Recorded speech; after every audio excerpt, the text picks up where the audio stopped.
Indígenas do povo Tembé, do território Turé Mariquita, na cidade do Acará, no Pará, ocuparam na manhã do feriado desta quinta-feira a sede da empresa Brasil Biofuels, BBF, a maior produtora de óleo de palma na América Latina. A gente está aqui no site Amazônia Real. Tivemos agora a informação do professor Rogério Almeida, da Universidade Federal do Pará, nos enviou a notícia e a gente vai falar nesse momento com outro professor que acompanha de perto toda, enfim, essa área, que é o Elias Sacramento, professor de História da Amazônia, da Universidade Federal do Pará. Olá, professor Elias, muito obrigada por ter nos atendido agora de manhã no nosso jornal a partir dessa ocupação. Eu gostaria, professor, que você falasse como é que está sendo essa ocupação. A gente tem informação aqui do site Amazônia Real de que uma pessoa foi detida. Conta exatamente a realidade dos fatos aí no Pará, por favor. Oi, professor, não estou te ouvindo. Alô? Vamos ver agora. Agora sim, pode falar. Bom dia, Marilu. É um prazer estar de volta com você. Bom dia a todos que assistem, né, especialmente do Pará, da Amazônia. Também é muito importante que esta notícia ela circule, né, imensamente, Brasil afora, para que se conheça de fato, né, essa realidade que a gente vive na Amazônia, que é uma guerra pós-64, né, uma guerra quando os governos militares implantaram o regime e abriram as porteiras para a Amazônia, para o agronegócio, para a agroindústria, e o que nós temos hoje é essa guerra, essa violência. Né? Lembrando que em 2020, final de 2020, um índio foi assassinado dessa região lá, o índio Tembé foi morto, 20 de dezembro de 2020, um indígena da tribo lá foi morto pela polícia. A mando de quem? Não se explica, não consegue se explicar, o judiciário tem culpa em tudo isso daí. Então, o que a gente está vendo agora, em relação ao que está acontecendo lá na região do Acará, lá no município do Acará, que faz parte dos municípios de Concórdia, Bujaru, onde a empresa, essa BBF, ocupa o território, né, nesses 3 municípios lá, esse conflito, isso já era esperado. Né? Então, os indígenas nada mais estão fazendo do que reivindicar aquilo que é de direito deles, aquilo que a empresa quer lhes tomar. Então, a situação ela é crítica, a situação ela é muito perigosa nesse sentido, né? Porque, como mencionei, essa guerra ela é uma guerra de mais de 50 anos que a gente tem na Amazônia. Hoje, o povo Tembé cada vez mais vai ficando praticamente sem direito de ter sua terra. Né? Nós sabemos muito bem que os povos tradicionais, indígenas, quilombolas, sobretudo os indígenas, os índios, eles vivem, né, da terra. É a terra que é a sua vida, que é a sua mãe, né? Os alimentos são dali. E o agronegócio, como essa BBF, né, chega se dizendo a maior produtora de óleo de palma do mundo, né, traz a desgraça, traz a desordem, traz o ódio para a Amazônia, traz o ódio para cá, para essa região. Essa região, como todos vocês sabem, no Brasil todo sabe, no mundo, é uma região que ela é rica nas florestas, ela é uma região rica nos rios, mas só que as empresas, elas poluem, as empresas, elas jogam agrotóxicos, e tudo isso vai matando as pessoas devagar, vai matando as comunidades tradicionais devagar. Nós temos uma guerra, como já mencionei, só para você ter uma ideia, dessa região, por exemplo, eu anotei aqui, em 84, por exemplo, em Tomé Açu, a população, a população, ela chacinou 3 pistoleiros que haviam matado uma liderança sindical em Tomé Açu, que é dessa região aí de Acará, Moju.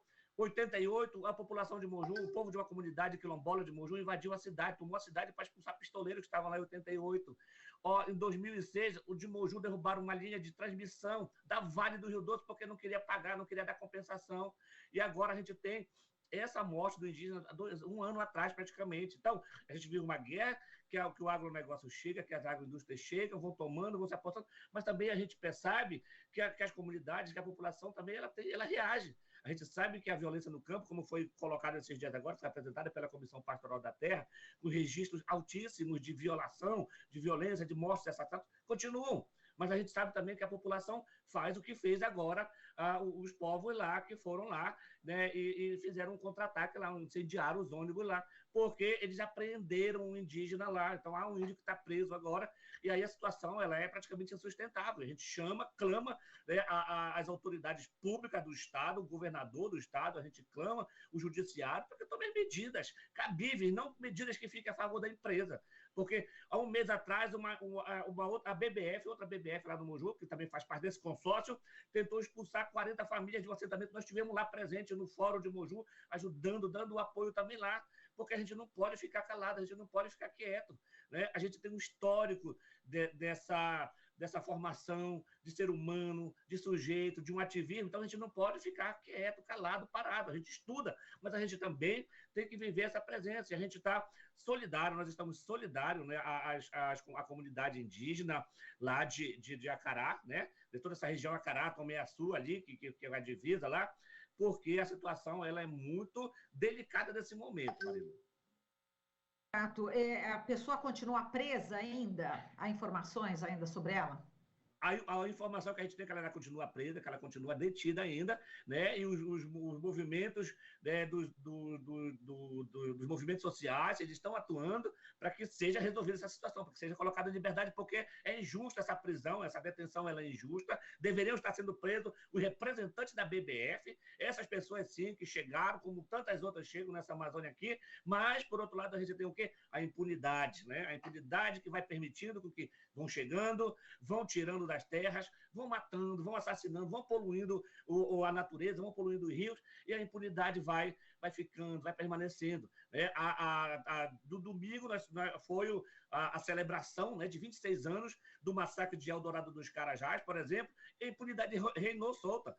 Governador, chefes de polícia, de alto comando, os policiais todinhos, que inclusive estavam sem identificação, não se sabia se era polícia, se não era polícia, porque tiraram a identificação no dia 17 de abril de 96, quando fizeram aquele massacre lá, então depois não sabia quem era quem. Então, a impunidade reinou naquele caso, como reina em tantos e tantos outros casos que a gente conhece. E, nesse caso, por exemplo, dessas empresas, dessas agroindústrias, elas vão pintando e bordando, e vão cometendo todo tipo de atrocidade, porque o que as empresas querem? Elas querem cada vez mais terra, né? O óleo de dendê aqui na Amazônia é desde o final dos anos 70 que se instalaram aqui com a Agropalma, com Reasa, com tantas outras, né?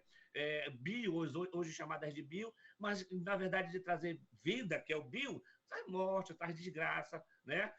A realidade ela é muito complexa, precisaria e precisa fazer-se, por exemplo, um documentário para mostrar nas madrugadas, próximo desses municípios, 3, 4 horas da manhã, o povo está acordado porque tem que ir para lá se submeter a esse tipo de trabalho, de regime praticamente semi-escravo, porque à noite é para dormir, e as pessoas se acordam 3 horas da manhã para estar esperando o ônibus 4 horas, ônibus que vão precários, insalubres, sem condições, e os trabalhos, então, são das espécies mais terríveis, né? Então, a gente vive essa realidade difícil, essa realidade que a situação do Acará está vivendo agora, olha, 1 hora de viagem de Belém até praticamente onde está esse conflito, bem no nariz das autoridades, né? Bem na vista dos representantes legais, dos governamentais, que sejam judiciário, que sejam executivo, que seja a polícia militar, que deveria estar fazendo um papel certo agora, que seria de estar lá, né, dando o apoio para quem realmente precisa, que não é a empresa, né? São os indígenas, são esses povos que sabem cuidar da natureza, que sabem cuidar da floresta,